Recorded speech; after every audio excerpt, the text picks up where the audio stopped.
মই আগতে আপোনালোকক কৈছিলোঁ যে মাৰ্চ মাহৰ ভিতৰত কোনো স্বাভিমানী অসমীয়াই কংগ্ৰেছত থকাটো অসম্ভৱ হৈ পৰিব। আৰু ইতিমধ্যেই ধুবুৰীৰ এজন জ্যেষ্ঠ কংগ্ৰেছ নেতা ডক্টৰ অচিন গোস্বামী এসময়ত বিশ্ববিদ্যালয়ৰ অধ্যাপক আছিলে, তেওঁ পদত্যাগ কৰিছে। আমাৰ মঙলদৈৰ পৰা APCC জেনেৰেল ছেক্ৰেটাৰী কন্দৰ্প কলিতাই পদত্যাগ কৰিছে। প্ৰাক্তন মেয়ৰ গুৱাহাটীৰ কুশল শৰ্মা ডাঙৰীয়াই পদত্যাগ কৰিছে। মৰিগাঁও জিলা কংগ্ৰেছৰ সভাপতি আপোনাৰ বৰদলৈ ৰমেশ বৰদলৈ তেখেতে পদত্যাগ কৰিছে। ছ'চিয়েল মিডিয়াৰ আগৰ হেড ৰাতুল কলিতাই পদত্যাগ কৰিছে। মুকুল হুছেইনে পদত্যাগ কৰিছে। ৰেহানুদ্দিনে পদত্যাগ কৰিছে। গতিকে আপুনি ইমান লিষ্ট মই এতিয়া আপোনাক গাই নাথাকোঁ, আপুনি আমনি পাব। প্ৰদ্যুৎ বৰদলৈ ডাঙৰীয়াৰ এতিয়া যিটো অৱস্থা সেইটো মই আগতেও কৈছোঁ যে মহাভাৰতত কৰ্ণৰ যিটো অৱস্থা হৈছিলে কৌৰৱৰ লগত থাকি, প্ৰথমৰ পৰাই গম পায় যে ভুল কাম কৰি আছে, আৰু প্ৰথমৰ পৰাই গম পায় যে কৌৰৱ পতন হ'ব। কৃষ্ণৰ সখীয়েক আছিলে কৰ্ণ, কিন্তু সংগ দুখত শেষত কৰ্ণৰ যিটো অৱস্থা হ'ল, এতিয়া প্ৰদ্যুৎ বৰদলৈ ডাঙৰীয়া, দেৱব্ৰত শইকীয়া ডাঙৰীয়াও তেনেকুৱা এটা অৱস্থাৰ ফালে গৈ আছে। জানি শুনি গম নোপোৱাকৈ নহয়।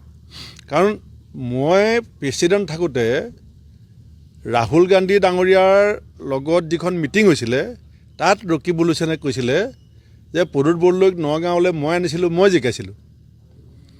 কিন্তু যেতিয়া ৰকিবুল হুছেইন কেবিনেট মিনিষ্টাৰ আছিলে তৰুণ গগৈ মন্ত্ৰীসভাত, গড় হত্যা দিল্লী হৈ আছিলে, কোনো ধৰা মানুহ নাই, তেতিয়া 4বাৰ নগাঁৱত ৰাজেন গোহাঁই ডাঙৰীয়া জিকিছে। আৰু প্ৰদ্যুৎ বৰদলৈ ডাঙৰীয়াক সন্মুখত লৈ পেলাই কংগ্ৰেছে নগাঁও চিটটো 20 বছৰৰ মূৰত উদ্ধাৰ কৰিছে। আৰু ৰকিবুল হুছেইনে কয় মই প্ৰদ্যুৎ বৰদলৈক আনিছোঁ নগাঁৱলৈ, মই জিকাইছোঁ। গতিকে এই ধৰণৰ তুচ্ছ তাচ্ছিল্য অপমান কিমান দিন প্ৰদ্যুৎ বৰদলৈ ডাঙৰীয়াই সহ্য কৰিব? এতিয়া যিজন মানুহে লোহাৰ জাঠি লৈ পেলাই প্ৰদ্যুৎ বৰদলৈক হত্যা কৰিবৰ কাৰণে আক্ৰমণ কৰিছিলে, সেই মানুহজনক প্ৰদেশ কংগ্ৰেছৰ সভাপতি গৌৰৱ গগৈ গাড়ীত লৈ ফুৰে, গামোচা পিন্ধায়। গতিকে চাই থাকক। যিবিলাক কথা মই বুজি পেলাই দলটোৰ পৰা পদত্যাগ কৰিছিলোঁ, মই ভাবিছিলোঁ যে কিছু সংস্কাৰ চাগিলে দলটোত আহিব। কিন্তু এইটো আহোমৰ যেনেকৈ 600 বছৰীয়া গৌৰৱোজ্জ্বল সেই ৰাজত্বৰ কালছোৱা ল'ৰা ৰজাৰ সময়ত অৱক্ষয় হ'ল, এতিয়া সেই একেটা এই 140 বছৰ গৰকা কংগ্ৰেছ দলটোৰ এতিয়া আহি থকা সময়ত ল'ৰা ৰজাৰ শাসনকালত ৰকিবুল হুছেইনৰ পৰামৰ্শত একেটা ৰাস্তাতে গৈ আছে। গৌৰৱ গগৈ নোৱাৰিব নেকি? তাৰমানে দৈনন্দিন APCC লিডাৰবিলাকে পদত্যাগ কৰি আছে। এতিয়া হোজাই কি কয় আপোনাৰ বিনাকান্দি সমষ্টিত ৰাজীৱ ভৱনটো কালি ভাঙি পেলালে, জ্বলাই দিছে। আজিলৈকে অসমত ময়ো কিমান বছৰ সভাপতি আছিলোঁ, গৌৰৱ গগৈৰ দেউতাক তৰুণ গগৈ ডাঙৰীয়া কিমান বছৰ সভাপতি আছিলে, কেতিয়াবা শুনিছিলে নেকি ৰাজীৱ ভৱন জ্বলিছে বুলি? ৰাজীৱ ভৱন জ্বলা মানে বুজিব আপুনি, ৰাজীৱ ভৱন, ৰাজীৱ গান্ধীক শ্বহীদ ঘোষণা কৰা হৈছে, শ্বহীদক পুনৰ জ্বলোৱা হৈছে। সেই পৰ্যায়লৈকে গৌৰৱ গগৈ ৰকিবুল হুছেইনে কংগ্ৰেছটোক লৈ গৈছে, সেই পৰ্যায়লৈকে লৈ গৈছে। কাৰণটো কি, কিয় জ্বলাইছে? যে তানজিল হুছেইনৰ ৰাজনৈতিক সুৰক্ষাৰ, ৰকিবুল হুছেইনৰ পুতেকৰ ৰাজনৈতিক সুৰক্ষাৰ স্বাৰ্থত অবিভক্ত নগাঁও জিলাত কোনো দ্বিতীয় এজন সংখ্যালঘু নেতাক উত্থান হ'বলৈ নিদিয়ে। কথাটো বুজিব, ইয়াত কোনো অন্য কথা নাই।